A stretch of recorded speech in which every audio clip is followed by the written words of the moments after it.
Hello guys, welcome to the fifth lecture of HTML learning series. इस video में हम लोग HTML हेडिंग्स की बात करते हैं। तो चलिए यहाँ पे एक न्यू फाइल क्रिएट करते हैं और नाम रखते हैं headings.html। और जल्दी से हम लोग अपना एक बॉयलर प्लेट लगा लेते हैं और इसका टाइटल देते हैं HTML headings.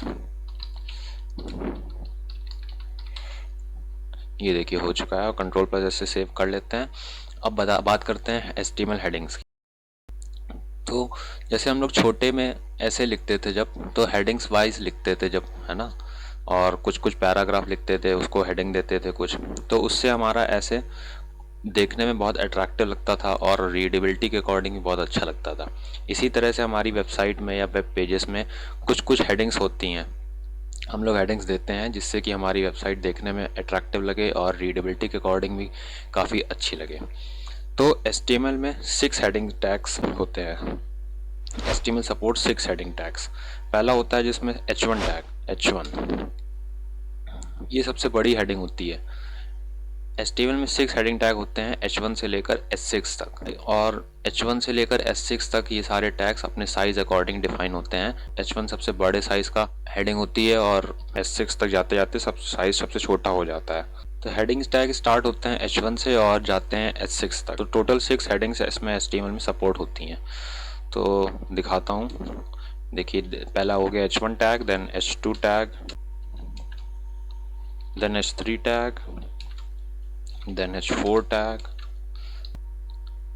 then H5 and the last one is H6। सो देखिए अभी तो आप लोगों को ये समझ नहीं आ रहा होगा कि ये इसमें क्या फ़र्क है, पर देखिए जब हम लोग इसमें कुछ कंटेंट लिखते हैं, जैसे लिखा मैंने दिस इज रिशांक, और इसको कॉपी पेस्ट करके सब में डालते हैं, copy then paste here also and this and this. अब चलिए अपनी फाइल को सेव करके यहाँ पे गो लाइव पे क्लिक करते हैं और ब्राउज़र पे जाके देखते हैं कैसा दिखता है अपना।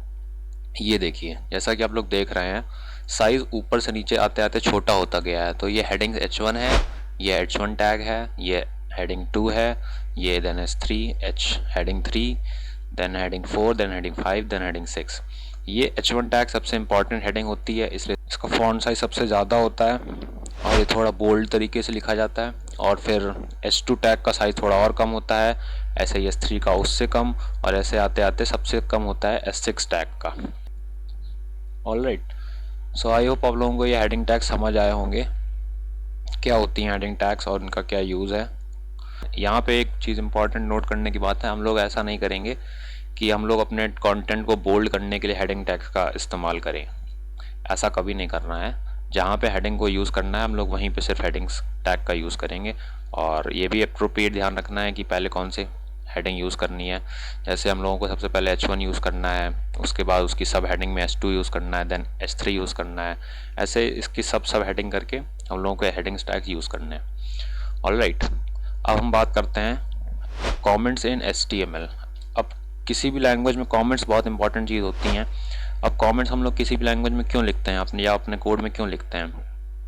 बेसिकली जब हम लोगों को अपना कोड किसी दूसरे को देना होता है, तब उसको समझाने के लिए हम लोग कमेंट्स लिखते हैं, या उसकी सुविधा के लिए हम लोग कमेंट्स लिखते हैं। जैसे हम लोगों ने जो कोड लिखा है अपनी सूटेबिलिटी के अकॉर्डिंग, हम लोगों को तो पता है कि वहाँ पे हम लोगों ने कब क्या लिखा है और क्या चीज़ कहाँ पे यूज़ की है और उस जगह वो चीज़ यूज़ हुई है तो क्यों यूज़ हुई है। बट हम लोग जब अपना कोड किसी दूसरे को दिखाएंगे या किसी दूसरे को देंगे, तो उसको जब वो उस चीज़ को देखेगा तब वो डायरेक्टली नहीं समझ पाएगा एक बार में कि वो वहाँ पे वो चीज़ क्यों यूज़ हुई है। इसलिए हम लोग यहाँ पे HTML कमेंट्स का यूज़ करते हैं, जिससे कि हम लोग जब दूसरे को बताएं और अपना कमेंट लिख के दूसरे को बता सकते हैं कि वहाँ पे क्या चीज़ यूज़ हुई है। तो HTML में कमेंट्स देखिए कुछ इस तरह से लिखते हैं, पहले लेस देन का sign, then exclamation mark, then 2 hyphens, and देखिए एमिट ने हम लोगों को कमेंट दे दिया है HTML में, और यहाँ पे हम लोग अपना कमेंट लिखते हैं, this is comment.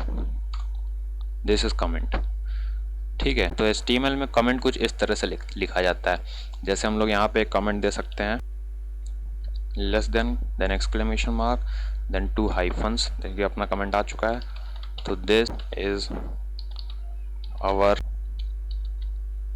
Heading 1 tag. तो ये कमेंट हो गया। अब इसको कॉपी करा हम लोगों ने, तो ये अपनी हेडिंग 2 है, तो इसको हटा के हेडिंग 2, ये अपनी हेडिंग 3, ये हेडिंग 4, ये हेडिंग 5, ये हेडिंग 6। All right.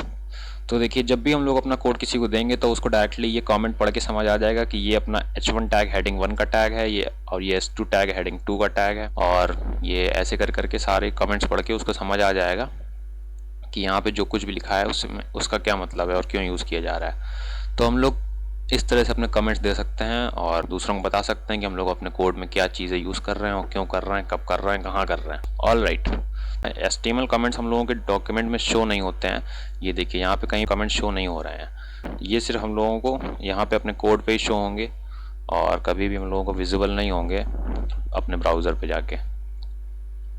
ठीक है, तो ये बात होगी HTML कमेंट्स की। आई होप आप लोगों को यहाँ तक समझ आया होगा और सिंपल था, ज़्यादा कुछ नहीं था इसमें। एक पैराग्राफ टैग लगाते हैं हम लोग और लॉरम का यूज़ करते हैं हम लोग, लॉरम 30। देखिए 30 वर्ड्स हम लोगों को मिल चुके हैं।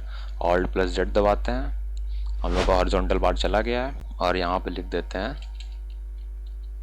This is our paragraph tag, Ctrl+S। और देखिए जाके यहाँ पे देखिए पैराग्राफ आ चुका है, लेकिन कमेंट कहीं भी शो नहीं हो रहा है हम लोगों को, है ना। और आप लोगों ने अगर पैराग्राफ का यूज़ नहीं समझा है अभी तक या पैराग्राफ के बारे में नहीं जानते हैं तो आप लोग मेरा पिछला वीडियो चेकआउट कर सकते हैं, जिसमें मैंने पैराग्राफ के बारे में बताया है और कुछ और टैग्स के बारे में बताया है।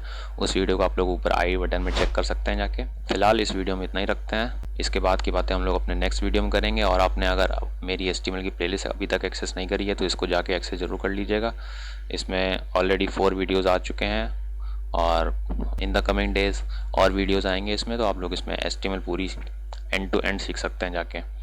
Okay, so till then bye bye, we will meet in the next video.